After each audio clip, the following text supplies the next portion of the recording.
Now it came to pass, when Adonizedek, king of Jerusalem, heard how Joshua had taken Ai, and had utterly destroyed it, as he had done to Jericho and its king, so he had done to Ai and its king, and how the inhabitants of Gibeon had made peace with Israel and were among them, that they feared greatly, because Gibeon was a great city, like one of the royal cities, and because it was greater than Ai, and all its men were mighty.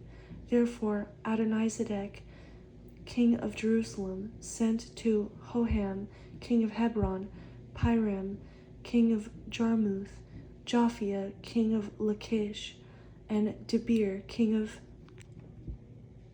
Eglon, saying, Come up to me and help me, that we may attack Gibeon, for it has made peace with Joshua and with the children of Israel.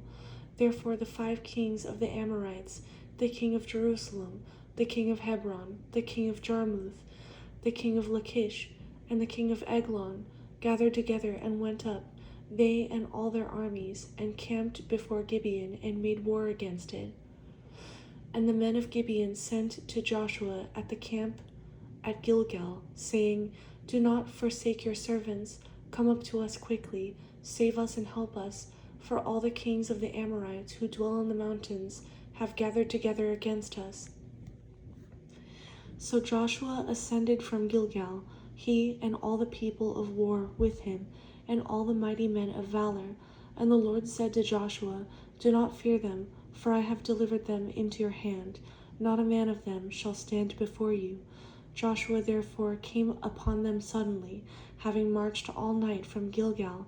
So the Lord routed them before Israel, killed them with a great slaughter at Gibeon, chased them along the road that goes to Beth Horon, and struck them down as far as Azekah and Makkedah.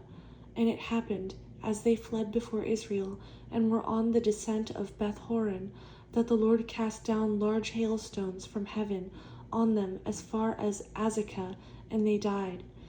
There were more who died from the hailstones than the children of Israel killed with the sword. Then Joshua spoke to the Lord in the day when the Lord delivered up the Amorites before the children of Israel, and he said in the sight of Israel, Sun, stand still over Gibeon, and moon in the valley of Aijalon. So the sun stood still, and the moon stopped, till the people had revenge upon their enemies. Is this not written in the book of Jasher?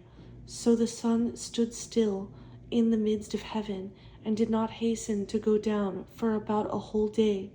And there has been no day like that, before it or after it, that the Lord heeded the voice of a man, for the Lord fought for Israel. Then Joshua returned, and all Israel with him, to the camp at Gilgal. But these 5 kings had fled and hidden themselves in a cave at Makkedah, and it was told Joshua, saying, The 5 kings have been found hidden in the cave at Makkedah.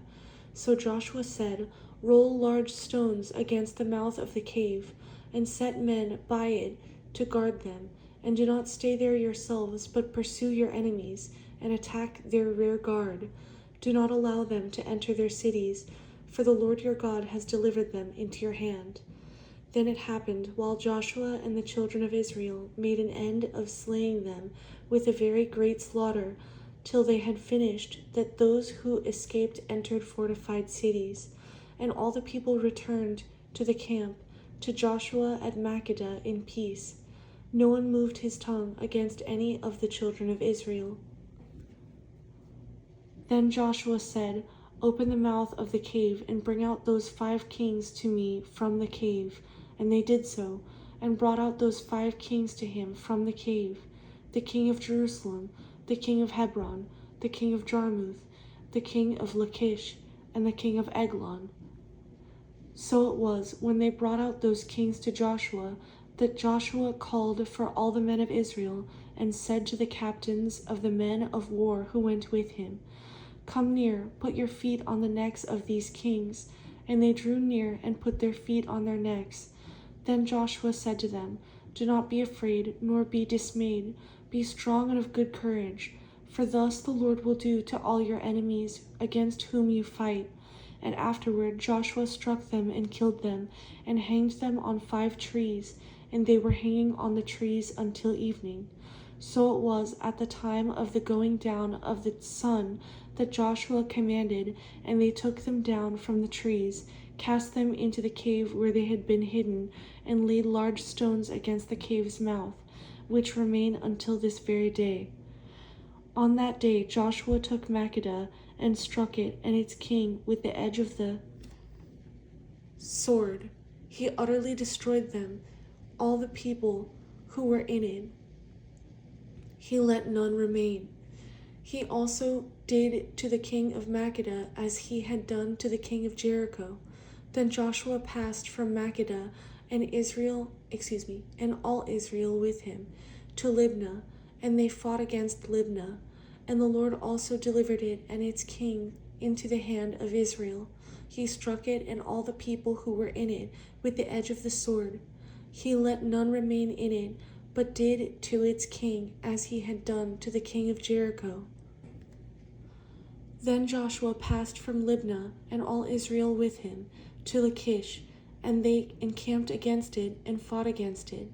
And the Lord delivered Lachish into the hand of Israel, who took it on the 2nd day, and struck it and all the people who were in it with the edge of the sword, according to all that he had done to Libnah.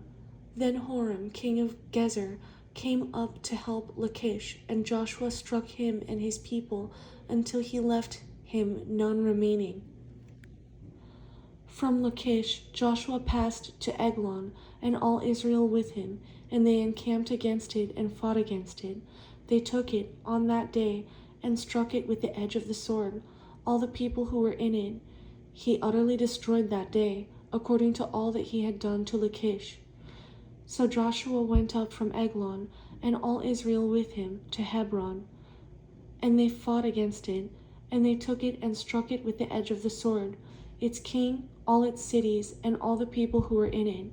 He left none remaining, according to all that he had done to Eglon, but utterly destroyed it and all the people who were in it.